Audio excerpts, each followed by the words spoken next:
छत्रपती शिवाजी महाराज यांचा आज 353वा शिवराज्याभिषेक सोहळा जो आहे तर तो उत्साहामध्ये साजरा होत आहे आणि त्याच अनुषंगाने जर बघितलं तर अहिल्यानगर मधील कोहिनूर मॉल या ठिकाणी एक अनोखं असं चित्रप्रदर्शन जे आहे तर ते भरवण्यात आलेलं आहे। खरं तर मधुबनी स्टाईलमधलं हे चित्रप्रदर्शन आहे आणि या संपूर्ण चित्रप्रदर्शनाकडे जे आहे आज संपूर्ण नगरकरांसाठी एक खरं तर ही पर्वणी मानली जाते आहे। आपल्यासोबत चित्रकार आहेत, त्यांच्याशी बोलणार आहोत या शैलीबद्दल।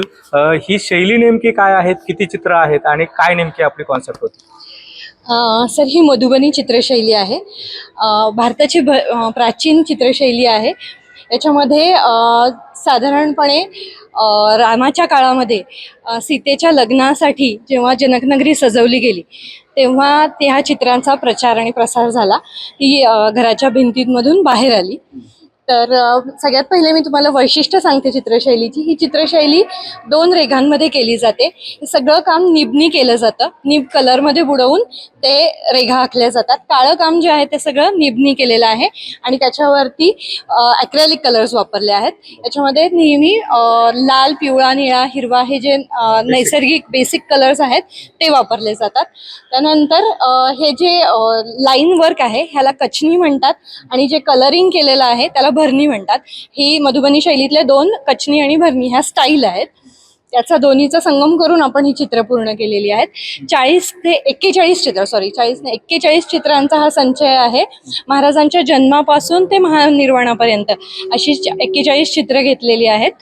बाबासाहेब पुरंदर यांचं महाराज नावाचं पुस्तक आहे, त्याच्यात कैलासवासी दीनानाथ दलाल यांची जी चित्र आहेत, स्केचेस आहेत, त्याचा रेफरन्स आहे या चित्रांना। या स्टाईल बद्दल जर म्हटलं तर नेमकी ही मधुबनी स्टाईल आली कशी किंवा काय आणखीन वैशिष्ट्य सांगू शकाल?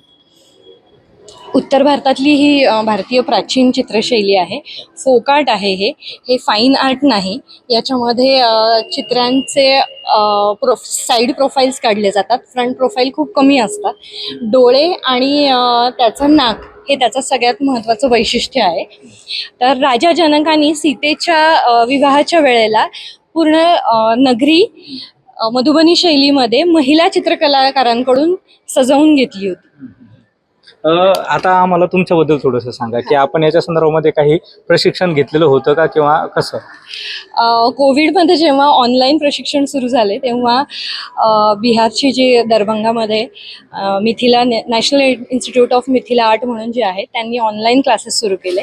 तर त्यावेळेला 1 वर्षाचा डिप्लोमा कोर्स त्यांच्याकडे करण्याचा योग आला आणि तिथून पुढे माझं हे कार्यक्रम एक 8-10 आपण फक्त एक डिप्लोमा केला तेवढंच केलेलं आहे। माझं ह्याच्यामध्ये आर्टमध्ये शिक्षण असं काही नाहीये।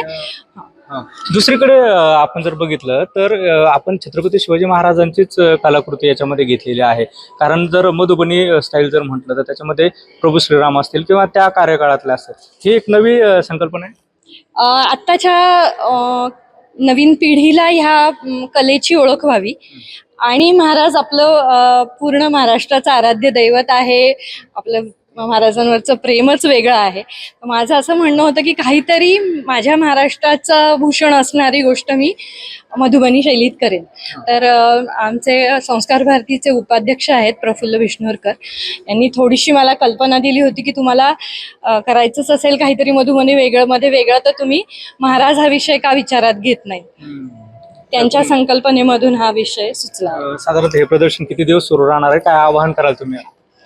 6 जून शनिवार ते पुढचा रविवार 14 जून पर्यंत हे कोहिनूर मॉलमध्ये प्रदर्शन सकाळी 10 ते रात्री 9 वाजेपर्यंत पाहण्यासाठी उपलब्ध आहे। आणि मी जास्तीत जास्त कलाप्रेमींना विनंती करीन, कलाप्रेमी आणि महाराजप्रेमी यांनी नक्की प्रदर्शन बघण्यास यावं। लहान मुलांना घेऊन या, कारण की त्याच्यामधून महाराजांचं जीवनचरित्रही तुम्हाला बघायला मिळणार आहे आणि आपली एक प्राचीन कलाही तुम्हाला बघायला मिळणार आहे। एकूणच जर बघितलं तर हे चित्रशैली जे आहे तर यातून छत्रपती शिवाजी महाराजांचं जीवनचरित्र तर दिसणारच आहे, त्याचबरोबर एक वेगळी शैली जी आहे, कलेची शैली जी आहे तर ती सगळ्यांना अनुभवायला मिळणार आहे। त्यामुळे नगरकरांसाठी खरं तर ही एक पर्वणी ठरणार आहे। Camera person Girish Sunil Bhongale, ABP माझा, अहिल्यानगर।